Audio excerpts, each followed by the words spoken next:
The Hanged One, Accepting Initiation.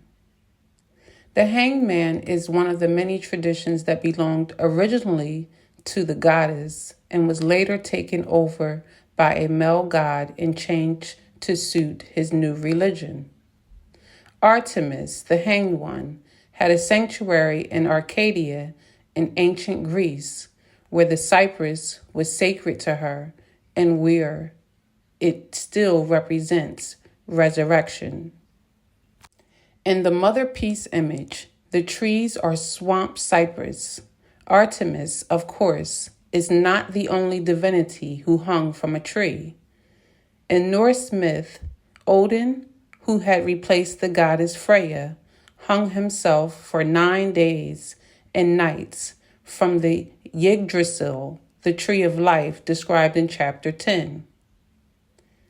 In more familiar Christian tradition, Jesus was hung from the cross at Calvary, entombed for 3 days, then miraculously resurrected. In psychic terms, all three of these stories represent an initiatory process involving some form of burial followed by a leave taking of the soul from the body and then its return.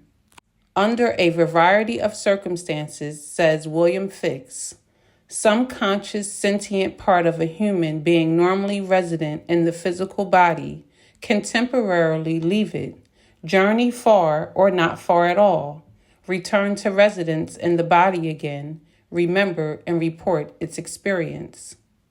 The Hanged One fundamentally represents the voluntary surrender to a death and resurrection process celebrated in shamanism. The earliest written history of such an event involved Ishtar, who Fix says triumphed over death by venturing into the after-death realms and then returned to the land of the living. In a similar spirit, Paleolithic cave dwellers crawled into tiny, difficult-to-reach portions of caverns in which they experienced their visions and painted magical symbols on the walls. Egyptian priests were interred in sarcophagi, Native Americans in kivas, Indian yogis buried alive for several days, Irish Neolithic people in underground chambers like New Grange, prehistoric Ohio residents in underground serpent mounds, and the ancient Greeks in their dream temples and sacred caves. In popular culture, the latest version of the Hanged One was the hero of the movie The Empire Strikes Back, who, by hanging upside down long enough, received the Force. The Hanged One is a Pisces card, mutable water, ruled by the fish goddess and the planet Neptune of spiritual power. 12th sign of the wheel of the zodiac. Pisces represents a death or letting go, once a person has thoroughly experienced an entire life cycle. In this sign and in the Hanged One, the human being submits to a renunciation of the personality and a deliberate turning toward the soul or higher self. Pisces rules the feet, by which the Hanged One is suspended, in order for this change to come about. Pisceans are tuned in easily to the feelings of humanity, and thus, in the words of healer Richard Moss, discover that words like trust, balance, surrender, allowing, and love are more than words. They are reality-defining energies. The collective consciousness of the Hanged One is the part discovered as the ego, boundaries of personality, or individual self-consciousness begin to dissolve into realms of a greater self. As the boundaries relax, an inner light radiates from the head of the Hanged One, as from the head of all shamans. In writing about Eskimo culture, Rasmussen has described a mysterious light which the shaman suddenly feels in his body, inside his head, within the brain, an inexplicable searchlight, a luminous fire which enables him to see in the dark, both literally and metaphorically speaking. With this inner searchlight, he can now, even with closed eyes, see through the darkness and perceive things and coming events which are hidden from others. The goal of meditation is to experience divinity as the goddess or God, or the great void, the mystic all. A Chinese nun devoted to Kuan Yin told John Blofeld how she prepares a space within which this goddess will appear. With your mind, you make everything empty.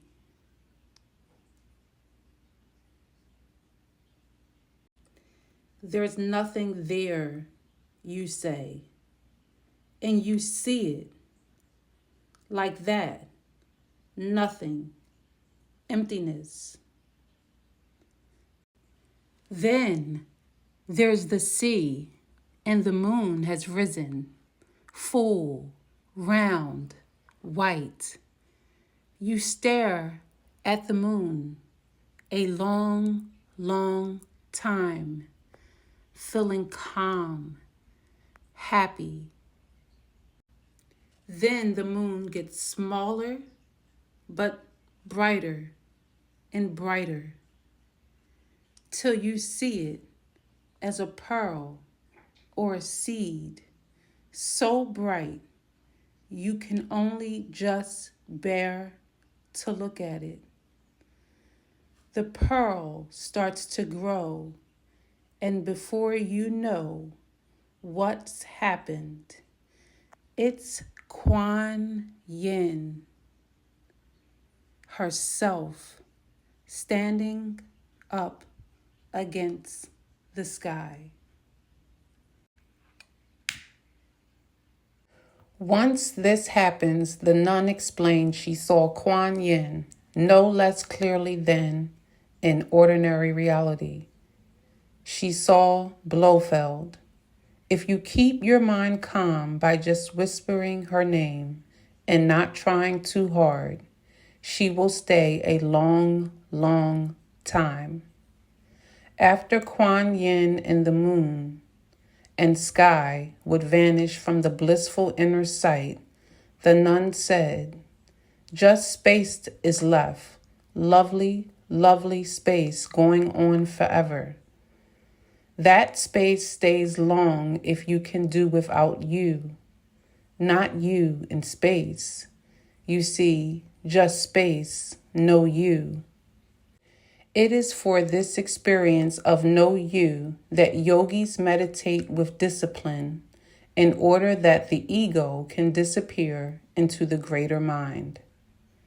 Once a person has experienced this death of self, a sort of rehearsal for physical death, then the latter ceases to frighten one so much. In yoga, an excellent technique for opening the head centers and uniting them with the heart is the headstand, a position similar to the hanged one. Standing on one's head causes changes in the hormonal system as the pineal and pituitary glands are stimulated. Coming down from the headstand, one feels refreshed and somehow transformed.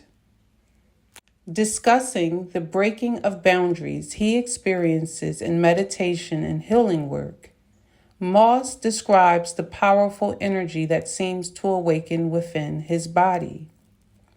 Sometimes it is localized in the chest, the head, the lower abdomen, but often it is a diffuse activation, he says. In this sense, the word body is no longer accurate because there is the feeling of extending outward beyond the body's surface. not only through the energy that seems to be radiating both within and without, but through one's thought. Makria Eliad tells us that the first initiatory experience usually involves the opening of the novice's head for the spirit to enter. Thus, the hanged one, suspended in a state of utter abandonment, radiates light from the head centers and is open to what Hall calls the strange fertilizing powers of the imagination. Moss links this new energy to the opening of the heart and the experience of unconditional love, a state in itself quite beyond words. He reiterates what the Chinese nun said, "When it is there, you are not." Women have sometimes objected to the harsh aesthetic disciplines of Eastern religious schools that seek to transcend the earth, sometimes to leave it altogether. Frequently, such schools of thought disparage women by comparing the female to the earth, making clear their determination to escape both. In contrast, the hanged one is a surrender to what is essentially feminine, receptivity in the feelings of the heart, suggested in the Mother Peace image by the open space of the void and by the full moon. Criticized for their spacey ways and devalued for their natural use of intuition, women may find that they are able to surrender to this energy of the goddess with little effort. Training and techniques may help, but some women may require less of them than yogis have found necessary. And to this extent, the process would take less time. Many women seem to be able to meditate and experience surrender very naturally without difficulty. Letting go of control is less difficult for women, precisely because we don't control so much in the first place. In Tantra, as in Western witchcraft, this power is recognized and acknowledged. In the Mother Peace image, the hanged one is suspended by a snake, symbol of the goddess within, or in Hindu tradition, the Kundalini. What's needed is a surrender to the unconditional love awakened by the snake. Moss calls it the yes that leads to infinity. The Piscean surrender to an ocean of feelings is not possible by conscious or rational choice alone. One may have to develop a one-pointed consciousness until the ego forgets itself long enough for an experience to happen. For some people, this happens through meditation on an image or an idea. For others, through mantra or the continuous chanting of a sacred sound. And for still others, through making love and the intense ability to focus on pleasure or sensation, so characteristic of the sign Pisces. What is sought is abandonment to pleasure or ecstasy, a dissolving into rather than trying hard. In a coven of witches, this magical surrender is sought together through dance and song, trance and breathing celebration. Starhawk speaks of divine ecstasy in the orgasmic process of creation that comes out of such blissful sharing in the primal, throbbing joy of union. What patriarchal aesthetic religions have sought to obscure is that witchcraft draws its power not from the devil, but from shamanistic experience and more broadly from ecstasy. In Starhawk's words, ecstasy is the source of union, healing, creative inspiration, and communion with the divine. Whether it is found in the center of a coven circle, in bed with one's beloved, or in the midst of the forest, in awe and wonder at the beauty of the natural world. To experience such joy, especially in the company of other humans, requires a transparency that Moss describes as releasing into dimensions that are broader than those reflected to us through the content of our experiences. To know this joy alone in meditation or yoga or silent communion with nature is to become transparent to the goddess herself. It may bring tears or laughter as the recognition of ecstasy sinks into the consciousness of the simple everyday human mind. It is a death of self that one learns to welcome for its healing and regenerative power, for the times when I am not end up being the times I like the most. When you get the Hanged One in a reading, what it means is not that you are going to die, but that you are going to lose yourself. Unlike the Christian tradition, the Hanged One does not imply crucifixion or pain, but rather a sense of ecstasy and surrender to love. Think of a spider suspended by its own silken substance, yielding in trust to gravity. You are suspended in time right now. Maybe this means you need to meditate or find your calm center from which light radiates.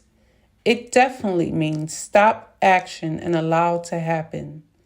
If you fight this need, you will go in circles because your psyche is struggling to assimilate something. Turn inside yourself, yield, wait, and see what happens.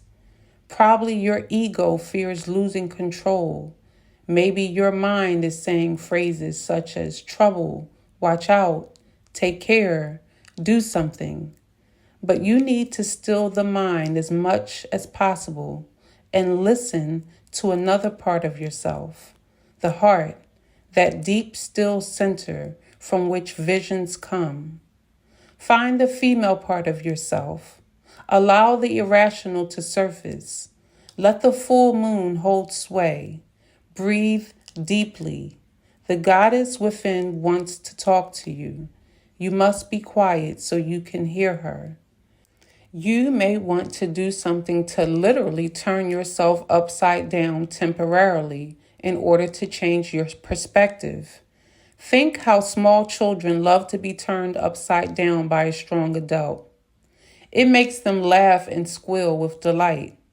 Maybe you can stand on your head only if it is not difficult for you. Otherwise, you must learn in stages. Maybe you can hang upside down on a trapeze or bar, letting the blood rush to your head and feeling the rush of strangeness and change that happens almost immediately. Maybe you need something less drastic than these measures, like just lying down and closing your eyes in order to allow your consciousness to get quiet and to focus on inner vision. In any case, imagine yourself being suspended by a strong adult or mythical figure. Imagine letting go in trust to that person and feel your own breath relax and deepen. Let your lungs expand and your heart open. Imagine taking this trust into your daily life and allowing things to happen without your control, without being sure what will take place. Feel your heart's appreciation of this loving, healing energy that exists all around you. Let each in-breath truly be an inspiration. With each out-breath, let go some more. Telling the universe what you're letting go of, whether it be tension, control, dominance, fear, doubt, or hatred. You will feel yourself becoming empty of tension and full of light. Make a gradual return to your ordinary consciousness.